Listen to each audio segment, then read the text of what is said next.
زن معنوی زنی هست که به همسرش نیرو و انرژی اقتدار میده. مهنور صفری.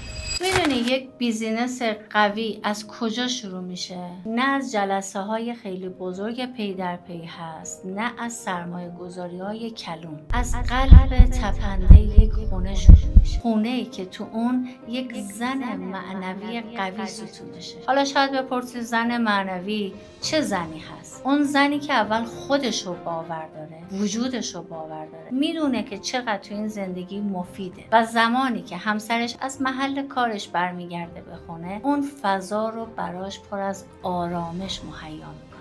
فضایی که وقتی مردش وارد خونه میشه، از این همه خستگی‌های روز، از تحریم‌ها، از قحطی برق که این روزها به شدت فشار آورده روی بیزینس‌ها، از نبودن‌ها، از نداشتن مشتری، از نبود پول، کمبود فروش، اون زن انقدر اقتدار داره و دیدگاه مثبت داره که تمام این ضعف‌ها، خستگی‌ها، تشنجات روحی همسرش و ذهنش رو ازش میگیره و به همسرش محیطی آروم و پر از آرامش هدیه میده. زن معنوی زنی هست که خبر از جایگاهش داره، دیدگاه مثبت به همسرش میده و اگر خودش یک زن خونه‌دار هست، این خونه‌داری رو نشانه ضعف نمیدونه، نشانه قدرتش میدونه، نشانه بالا بودن جایگاهش میدونه، نشانه عزتش میدونه که این محل رو آماده میکنه برای خانواده‌اش. بچه‌داری رو نشانه ضعفش نمیدونه، نشانه نعمت الهی میدونه و اینکه از قدرت پرورشش هست که داره بچه‌ش رو پرورش میده. زن معنوی زنی هست که به همسرش نیرو و انرژی اقتدار میده، قدرت میده، نه اینکه